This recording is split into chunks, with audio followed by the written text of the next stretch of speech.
दरअसल हवाई सफर को सुरक्षित सफर माना जाता है, लेकिन ऐसे कई हादसे हुए हैं जिनसे पता चलता है कि अभी हवाई सफर के साधनों में सुरक्षा से जुड़े कई अहम काम होने बाकी हैं। ये काम तकनीकी स्तर पर होने हैं और ये प्लेन या हेलीकॉप्टर निर्माण के स्तर पर भी होने हैं। हालांकि इस जरूरत पर बात तभी होती है जब कोई बड़ा हादसा होता है। इस रिपोर्ट में हम आपको उन्हीं बड़े हादसों और उसमें हुए नुकसान के बारे में बताने जा रहे हैं। देखिए खास रिपोर्ट।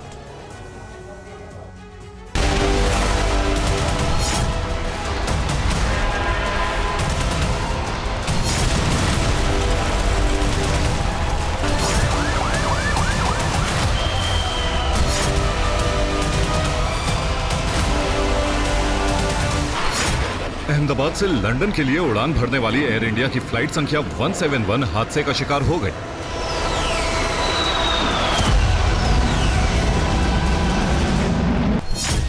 इस हादसे ने हवाई सफर की सुरक्षा का विषय एक बार फिर गरमा दिया है। और विषय इसलिए भी उठना जरूरी है क्योंकि दुनिया में कई ऐसे हादसे हुए हैं जो बताते हैं कि सबसे सुरक्षित माने जाने वाला सफर दरअसल बेहद घातक सफर है। प्लेन बने उड़न ताबूत, हजारों मौतें हैं सबूत।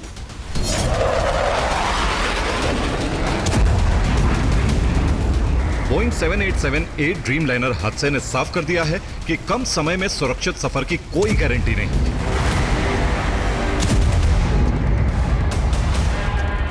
हालांकि हर हादसे से विमान कंपनियां सबक लेकर सुरक्षा के मापदंड बढ़ाती हैं, लेकिन बावजूद इसके सफर को सुरक्षित नहीं कहा जा सकता, जिसके कुछ प्रमाण हैं। इसमें अंतर्राष्ट्रीय स्तर पर कुछ बड़ी दुर्घटनाएं देखें तो मलेशिया एयरलाइंस की बोइंग 777-2H6ER फ्लाइट 17 जुलाई 2014 को यूक्रेन के डोनेस्क में क्रैश हुई थी, जिसमें 298 लोगों की मौत हुई थी। ऐसे 24 जुलाई 2014 को भी एयर अल्जीरिया की फ्लाइट संख्या 5017 भी माली में क्रैश हुई थी, जिसमें 116 लोगों की मौत हुई थी।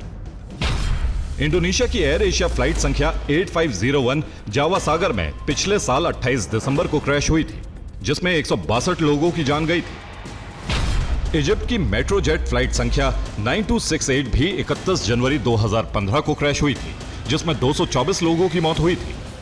इस हादसे के बाद लगातार विमान यात्रा को सुरक्षित बनाने की दिशा में कदम उठाए गए। नई तकनीक की जरूरत को पूरा भी किया गया, लेकिन स्थिति में सुधार नहीं आया, जिसका प्रमाण है हाल ही के वर्षों में हुए हादसे। इनमें 8 जनवरी 2020 को यूक्रेन इंटरनेशनल एयरलाइंस की फ्लाइट संख्या 752 ईरान में क्रैश हुई, जिसमें 176 लोगों की मौत हुई थी। चाइना ईस्टर्न एयरलाइंस की फ्लाइट 5735 भी 21 मार्च 2020 को गुआंगशी में क्रैश हुई, जिसमें 132 लोगों की जान गई। दक्षिण कोरिया की जेजू एयर फ्लाइट 2216 भी 29 दिसंबर 2024 को क्रैश हुई थी, जिसमें 169 लोगों की मौत हुई। और अब अहमदाबाद में AI-171 फ्लाइट भी क्रैश हो गई। यानी हवाई सुरक्षा को लेकर दावे तो हुए, तकनीक में सुधार भी लाया गया, लेकिन सुरक्षित यात्रा के लिए अभी और सुधार की जरूरत है, जिसे भारत में हुए हादसे के आधार पर भी माना जा रहा है।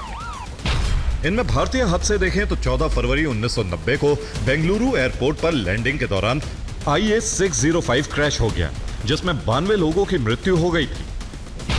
16 अगस्त 1991 को भी IA-257 इंफाल के पास दुर्घटनाग्रस्त हुआ, जिसमें सवार 69 लोगों की मौत हो गई थी। 26 अप्रैल 1993 को IA-491 औरंगाबाद में टेक ऑफ के दौरान ट्रक से टकरा गया था, जिसमें 55 लोगों की जान चली गई थी।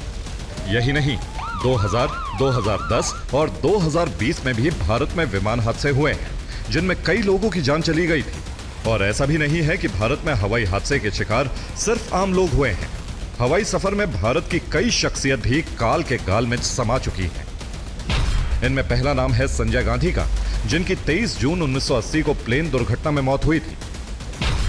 माधवराव सिंधिया की मौत भी 30 सितंबर 2001 को हवाई दुर्घटना में हुई थी।